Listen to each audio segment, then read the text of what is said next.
a frenemy. Yoga Vashish says the mind is a frenemy. So you go beyond the mind. And this queen was such an extraordinary woman. Such an extraordinary woman.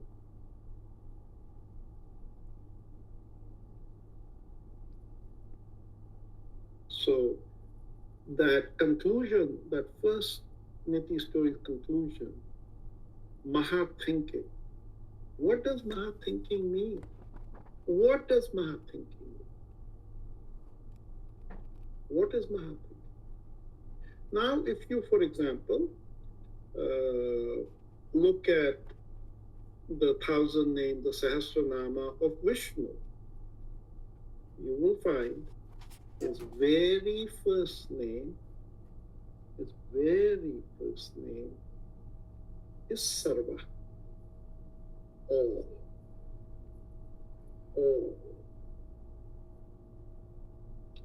And Maha thinking is all thinking. It's omni thinking. And the more we are able to demonstrate omni thinking, the more we will find answers in our life. Because all challenges are always constrained. And if you go out of the box, you can overcome them. So this woman was truly extraordinary. Because the king was only thinking about the kingdom. He was only thinking about his body. He always had boundaries. He was in the world of duality. Not as much as the tribal guy, but still duality. The wife, non-dual. So Sushma is right. Completely. What else? Let's move to the next one. Go ahead. So it's like, are you done with Aarti? I think she said the last one. Yeah, go ahead, Sushma, go ahead. So it's like what Sadhguru says, you're like mother to the world, or you feel you're responsible for everything. Those are his teachings. So yes. I kind of related it to that, it just is like, you don't only think about yourself, you think about the consequences and how this will move with you if you make a decision on something. So you have to go outside the box. You're right. You have to go outside the box. Then there's, the story you said about the chocolate. They do this. The Sri Ravi Shankar does this. They have in their program. They give you a grape. They say don't eat it. Just put it in your. First look at it for a while, spend 4 or 5 minutes, then put it in the mouth. Don't eat it. Just keep it in the mouth, roll it, feel it. My God, it takes 5 minutes, but then it tastes the best. Really, if you just try that one day, just take one grape, put it in the mouth, and it's such a different feeling once you eat it after some time. So that's right, yeah. So, and then there's this thing, the chatar, the parasol. Mm-hmm. So it's not chata. It is not real umbrella. What is it?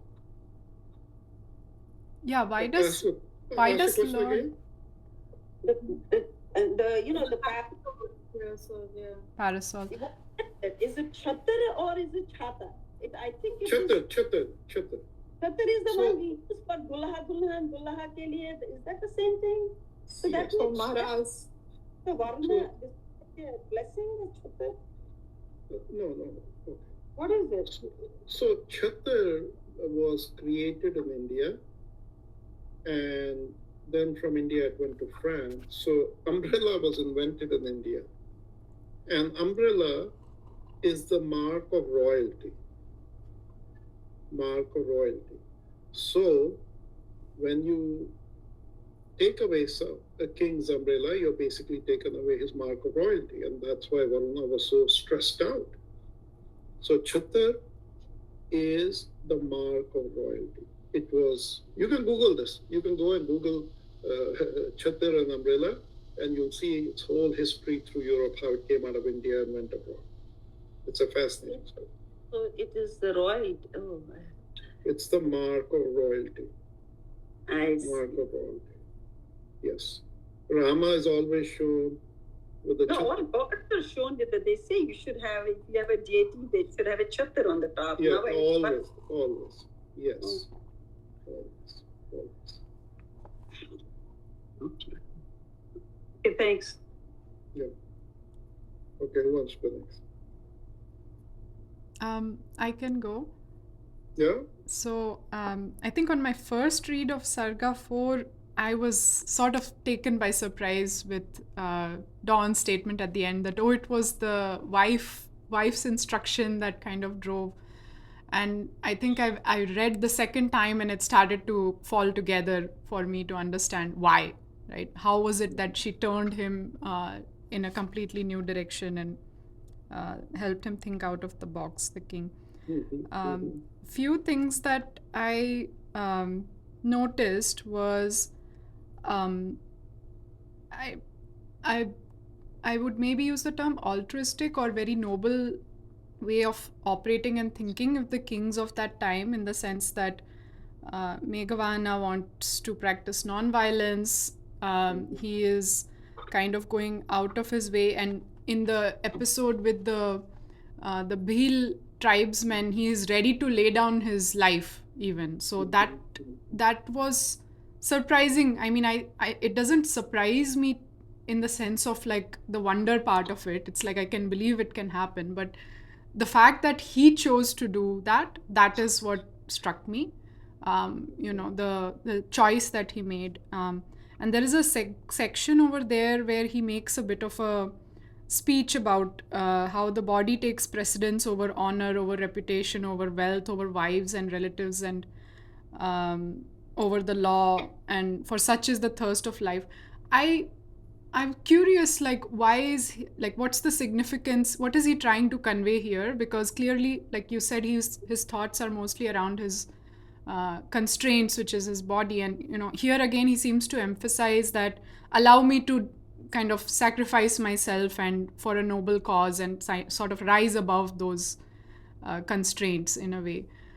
So that was, I think, the second one. And then the third thing was that I noticed was how ready Vibhishana was to have a dialogue. Like normally, I think in today's time, if a king walks into your country with a big army, nobody is going to think that, oh, he wants to talk. They're just going to start firing arms at each other, or at least that's my perception of today's time. And that's very different from what might happen today. So that was just something I found unique about that particular instance, that interaction.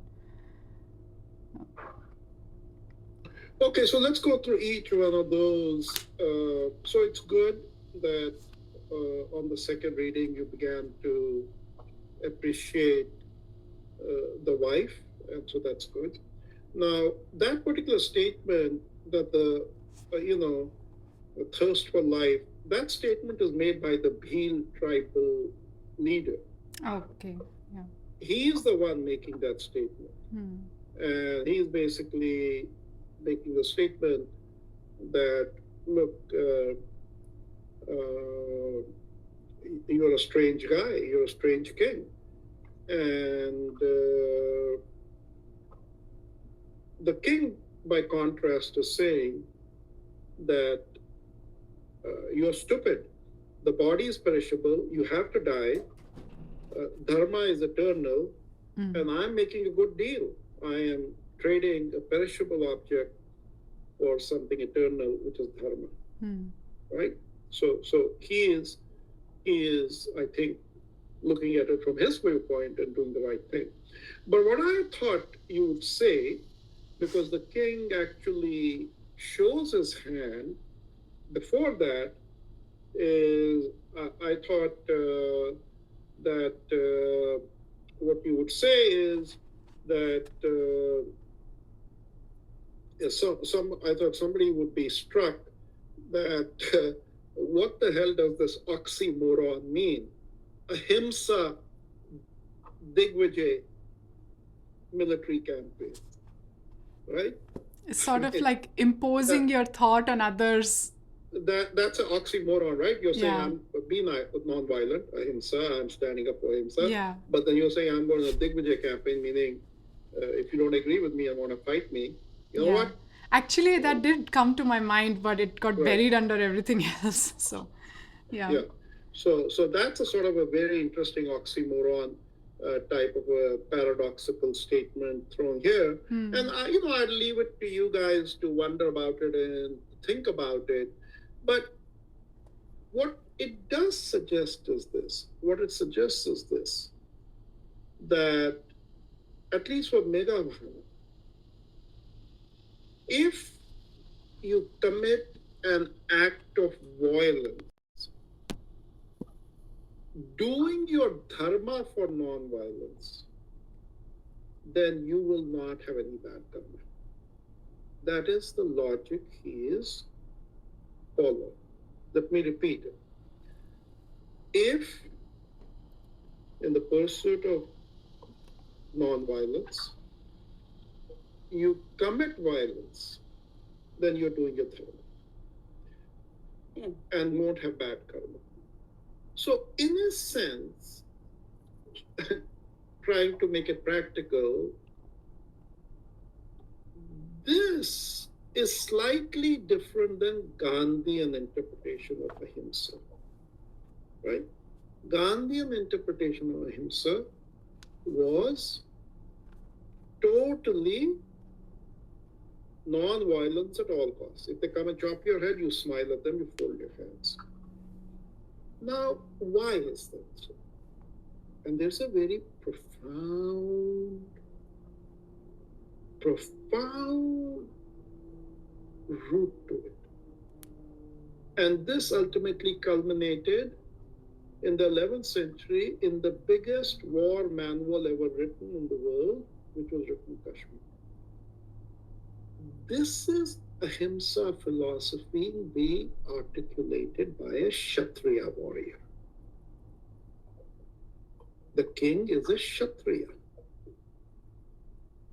So this is the nuanced stand of a Kshatriya on what is ahimsa.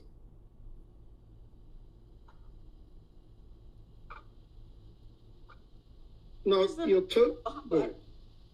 With the Mahabharata too, is it the same thing?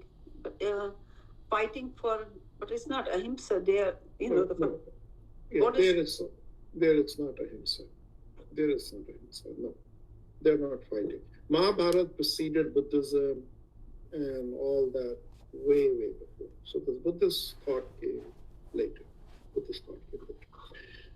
What was the third thing, Shrutiji? Your third point? Vibhishana's approaching. Vibhishana.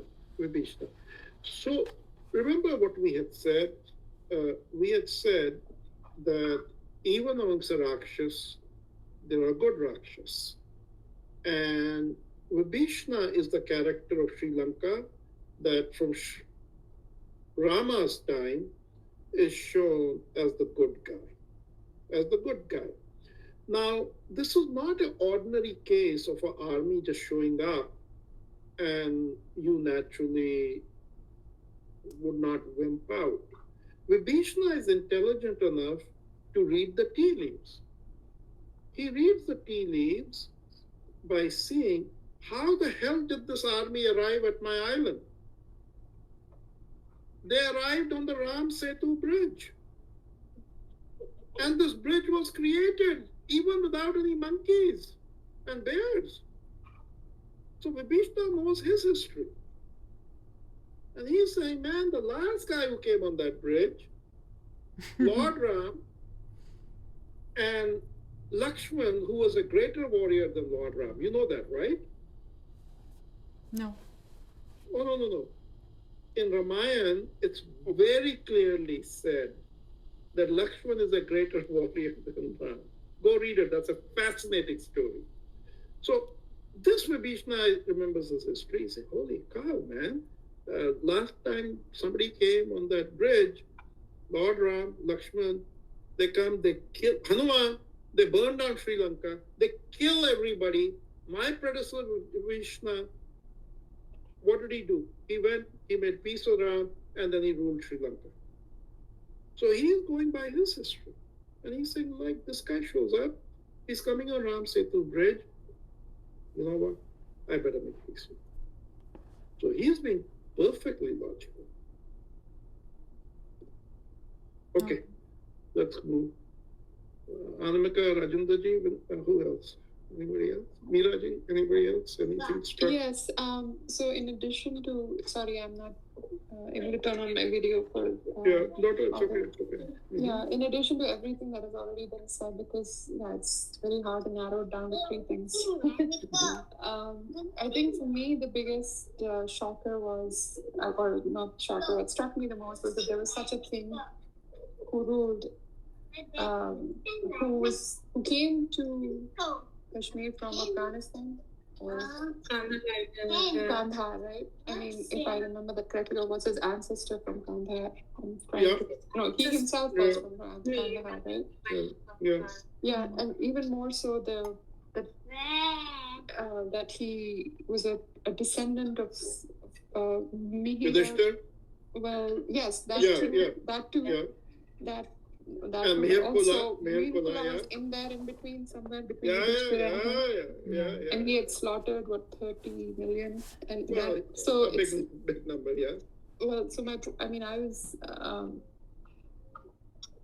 it was just amazing that there was someone like Meghavahana, I just want to make sure I say the name correctly, who essentially was probably the reason why vegetarianism came to China. I mean, because he first insisted on having it take root in Kashmir, and then so that takes me to that part where you see lotus root getting exported from Kashmir to China, and that vegetarianism was once, I mean, this was really profound revelations for me.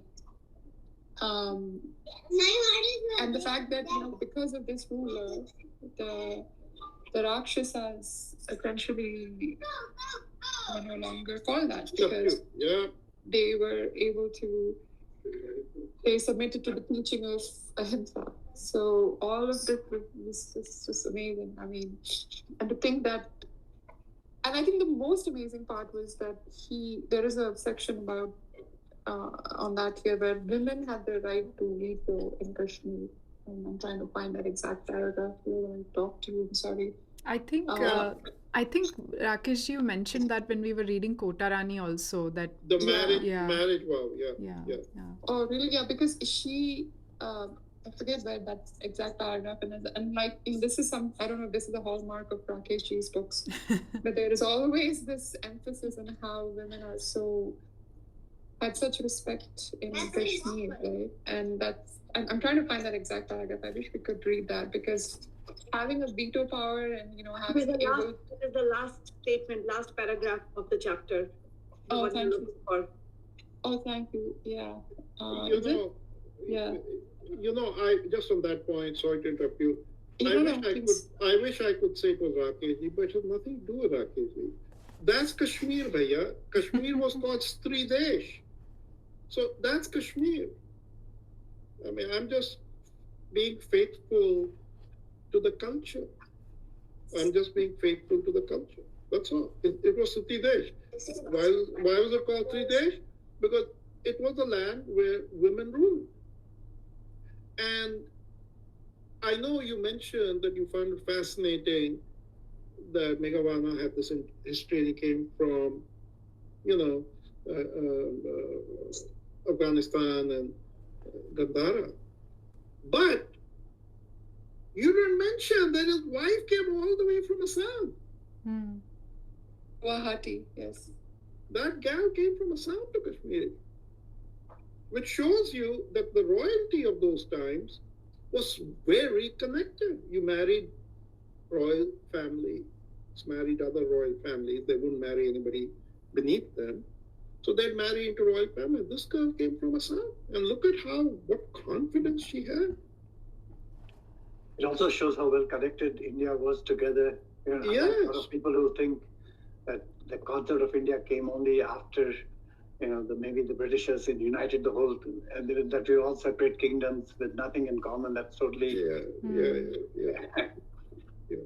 So Northeast are matriarchal societies too, right? Even continue to be in some parts, even today. No, see, there's a difference. Matriarchal society, though, means something else. But societies where the feminine is supreme is something else. These are two different things.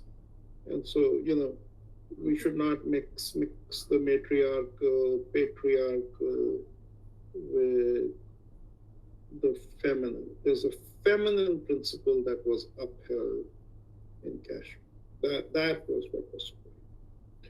Okay, continue. I'm sorry. No, feminine is not female. Feminine is the part of the, even in men. I mean, yes. why? So no, it's in men too. Brilliant. Yeah, it's in men too. Men just don't give themselves permission. Yeah. So they were also promoting the other side, their moon side. Yes. Their Pingala. Yes. But very good point. Very good point. We're talking of the energy, feminine energy, the moon side. And that it was not like they were respecting women. It was they were respecting the feminine energy. That is what they thought is the superior. Yes. And I don't know. But it did translate a little bit into the gender and the rights that women had. We have had more sovereign queens in Kashmir than any other place in the world. I can go on and on. That's a separate lecture. But coming back to the Niti story, what else struck you guys? Who hasn't spoken yet? Can I go? Yeah. So what struck me is the Mira Khora thing reminded me of the Maurya dynasty and the Torah Nama, and then that made me go back and read about it. Yeah. So it was a bit of a parallel to me that it reminded me of Ashoka and his kingdom, the Ahimsa thing. And Guwahati, I thought again, because like RTG said, that entire northeast of India is still like, again, don't want to confuse it. It's matriarchal society where women hold the businesses or they are the major decision makers. Yeah. But for Kashmiri women, you said we shouldn't combine the two. It's totally separate. So slightly different. Yeah. Mm-hmm. And I just was, when the question was asked, that struck me a bit, like when they were asked what was this king's strength, and each of the Pandavas had a different answer. And then I went back to the second chapter to see what their lives were, like what their background history was. And that is almost like each one of them has, I think we all are what we have gone through or our past. Our past makes us who we are, I think, because their answers reflected of what they had been or where they had been. So each one had a different answer, including our warrior girl. And she was very surprised in between at some point to realize that everybody might see her differently, that there could be 6 of her. So basically, we all in our lives, I think sometimes are like that. We are different with our parents, we are different with our colleagues, we are different with our friends. So everybody sees me differently because I am a different person in each group of people. So I guess that is what I thought that is what you were trying to tell us in that part of the. I was, but it's a little bit deeper than that. Remember, we discussed last time the importance of having 5 friends. Okay, and I said the most difficult thing on earth is to put a list of 5 friends, right? But when we talk about friends, what are we talking about? What are we talking about? And what you will find is that in each one of those friends, there is actually a certain dominant quality that you reach out to. A certain dominant quality. So these five friends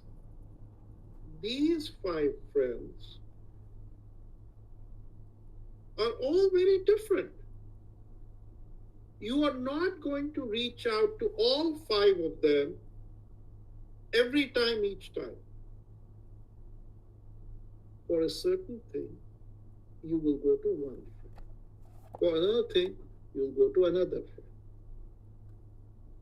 And so here, you're beginning to see now what is the dominant quality of each friend. Because ultimately, they have to play a role. And Dawn has got to figure out, who can I reach out to for what? So when you look at your friends, look at now the lesson number 2, which is deeper. What is the dominant quality that you're drawn to in them? But what you did comment about was I'd also put in one more example of the five. What example had I put in of 5? 5 wives of Meghavan. No, I put another one. I did have a qualm with the 5 wives thing. It's like, Yeah, I know. I put another one. He found one quality, dominant quality each one. But I put it, and this is quite striking. I'm trying to find different ways as you read the story. I will keep revisiting, because you have to make the same point gently over and over again. The first sermon that Buddha gave, he gave to 5 disciples. Oh, yes. Do you see now how important the 5 is in our framework? I don't have 5. No, 7 is also important. There are Saptarishis. I know, but that's speaking in outliers. That's a different concept. Here, the importance of having 5 close relationships in your life. Niti says 5. So what if you don't? Sushma asked me laughingly, "Are you told everybody in the group, who are your 5? Make a list." She said, "Have you made a list?" I said, "Baap, I got to go do this assignment myself. I got to benefit from it. I should benefit from it myself." Yeah, it's a good thing to come back to me too and say, "Did you come up with your list of 5? You don't have to share it, but you should have it. You should know who to rely on." I actually did that, and what you said is so true, because when I did that, I realized that, like, if it's for career, if it's for living life independently, if it's for something else, I have those, and they're all 5 very unique. And I've never seen those names in one page, right? When I wrote them down. But when I wrote them down, I realized they represent so many different aspects of my life, and I don't reach out to them all the time. It's just for those certain things, and because of their unique journey, that they demonstrate those qualities, and I reach out to them. But I've just never seen that in one single page before. Yes. That was the thing. Yes. Rakesh, one more example of the 5. Yeah, one more example of the 5. The symbolism of 5 is in the Panch Pyare of the Sikh. Yeah, we discussed that last time. Oh, you did? I'm sorry, I missed out. No, that's all right. Okay. I was just thinking about that. Yeah. So in this book, in the 4th Sarga, number of, all the things that you guys talked about, they're all, things that I also thought about and thought were very interesting. One thing, as you were saying, was that while he was also himself, his forefather had killed 30,000 people. It was and this Mir Kula was awful. So it seems to me this is like symbolic of a lot of people, in their lives. you'll see the parents will be thinking in a particular direction, and the children will go in an opposite direction just to make up for all the. They sometimes behave totally opposite of their parents, and and uh, and quite often you're trying to make up for what was lacking in the parents' generation, So yeah, that was one thing that struck me. The other thing was this example that you had of the footprint, right? Yes. Which is known as Shiva's footprint by the Hindus, known as Adam's foot by. So it's again seemed to me again one of those usual things where the truth is one and it's known as by many different names, right? So each of them sees whatever they want to see in it, and we are a bit similar to that. And then just a totally slightly off thought was this idea about this. You were talking a lot about the mind and about how a mind is actually your. I think the word you used was a frenemy, right? It's a friend as well as an enemy, and it's really true because your mind has a habit of trying to. Whatever you look at, you try to find first of all names for things. You try to put things into some kind of order with your mind, and you try to put things into some kind of, you give it, for example, if you see a tree, and once you've learned something is a tree, you don't think again when you see a tree, you're not wondrous at it, any longer, because you already put it as a name, a format, it's a tree, and you don't think about it any longer because you've already given it a name in your head. You will never think about it and see it in its freshness that is always existing. And as you were saying, as a kid, you had that freshness in you where you see everything with totally wondrous eyes. And I feel whenever your brain comes into, whenever we teach these kids to say, oh, this is a particular object, and you give it a name, we're actually spoiling the growth of the kid, I feel, And this is unfortunately human nature to try to do this categorizing, try to find laws into things, tries to put things in terms of space and time, when everything is actually one single whole unit without any, really no separation. And somehow our mind forces us to separate things out, think of things as different, think of people as different. So when you were asking how many of you are there, I think I would put it as there's not just one thing, but the whole universe, everything that we see, everything that we feel, we are just one. But where our mind has forced us into this habitual thinking into things as separate. Okay. Yeah, that's very good. So now I'm going to now show you the Jedi mind shift. Since you talk about mind, the Jedi mind shift that you did, that now I want you to reread. So, Rajendraji, I'm going to ask you to reread this, and then we look at the Jedi mind shift. Read the last but one paragraph, starting with Yuva smiled. Just read that paragraph out if you have the book in front of you. I have it here. Yeah? Yuva smiled and tapped my head with his trunk. This is Maha thinking. Our father would be very happy. The first Niti tale has ended. It's time to return, children. We will meet again on the next half moon night. The next minute I felt this gently. Yeah. No, that's it. Just stop right there. So what is the mind shift, the Jedi mind shift that Yuva pulled off here? He did two things very subtly. The last time he talks about Maha. Who is Maha? Shiva. Maha is Yuva's father. Shiva. Now what is Maha? Maha is the way of life. Out of the box. No. Macrocosm. No. who is our father? Shiva. Lord Shiva. There's no Lord Shiva. He's not a character in the story. Who was dad?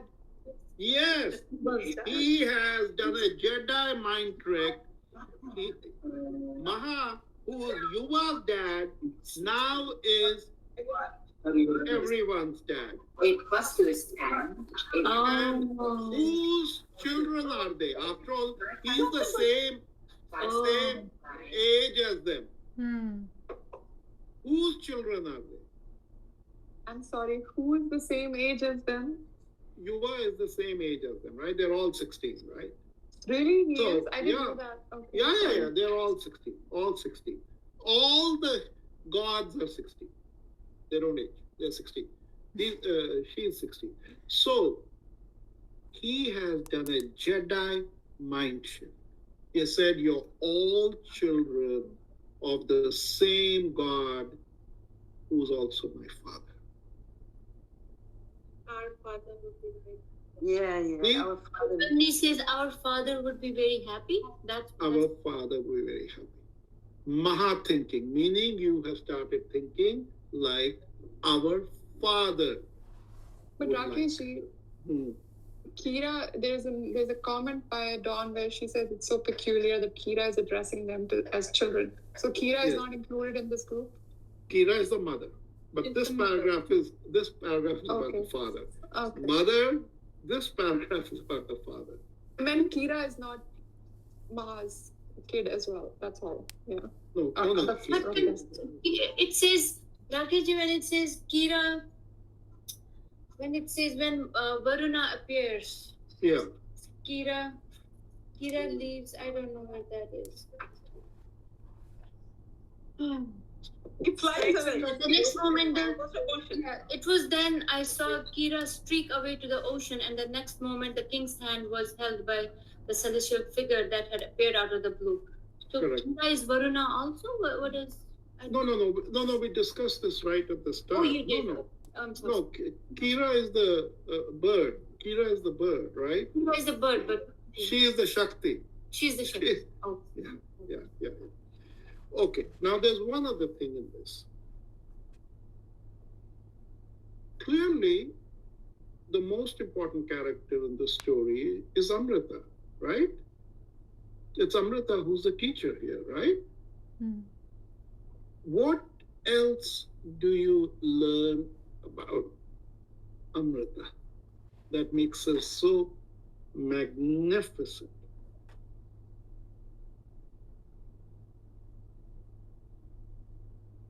What do you What? learn? Megwan's wife? Yes. Oh, what? She was.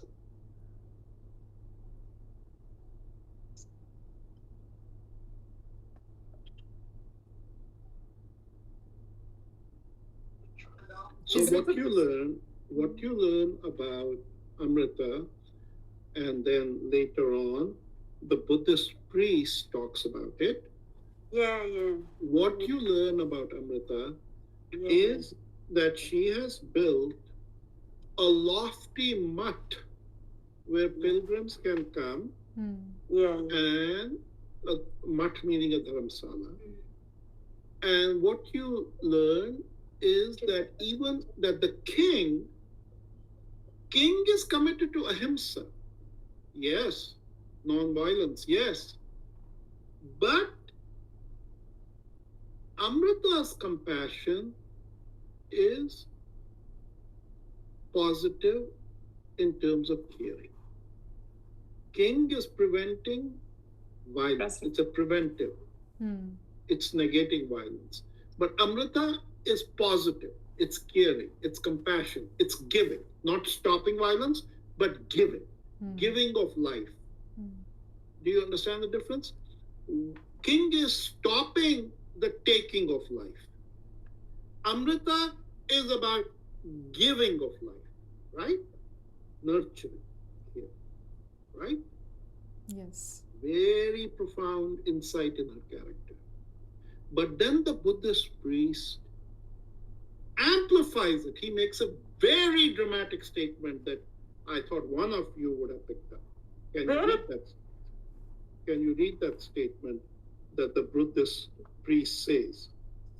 Yeah, even the Buddha would envy you today for your praiseworthy valor and insight into humanity. The Buddha gave us wisdom, but thanks to you, my king, to Kashmir will go the honor of valuing compassion. This is an extraordinary statement. And it is factually true. The Kashmiris, remember I told you we were very cautious about religion. I've written a huge article on this somewhere else. They were very terrified that Buddha would be turned into another god. And they kept saying, it's never about the individual. Focus on the Buddhahood of the Buddha. That's the lesson that you have to take. The Buddhahood of the Buddha. Now, because Buddha was so strong and powerful and created such a strong system of ethicality, the Kashmirians were very afraid that that would be turned into rigid rules. And so they brought in the idea of the Avalokiteshwaras, who are Buddhas who sacrifice their own salvation. They say, you know what? I can become Buddha, but I won't become Buddha. I will instead work for the salvation of humanity. So they created this concept that brought the idea of compassion into Buddhism. And that whole school of Buddhism was called Mahayana Buddhism. And it is the single greatest contribution of Kashmir to Buddhism. And that's the form of Buddhism that spread. Why?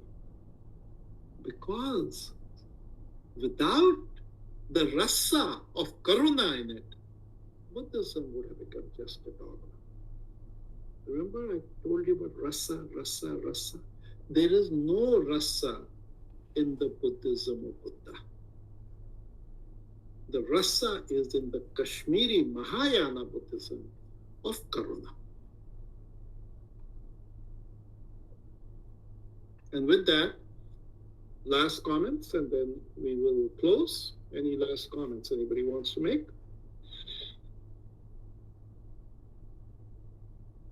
I have one thing. It seems like everything seems like happening at night while she's sleeping. Well, so far, we'll see what happens. She's sleeping. You know what? We'll see. But, We'll see what happens. Let's keep going. So they are meeting. I think the only addendum I would add to Sushmaji's observation is it seems like they are always meeting on a half moon night. So every fortnight, right? Yeah. Well, things are not going to stay the same, right? Remember in Kashmir. Ashtami ke din. Ashtami ke din, yeah. We have discussed this previously that amongst Kashmiri Pandits, Ashtami is very important, far more than the rest of India. We ascribe a lot of importance to Ashtami. So we've discussed that. We discussed that whole thing. Yeah, discussed that. Rakesh, one question. Since you talked about rasa just now, what rasa would you ascribe to this sarga?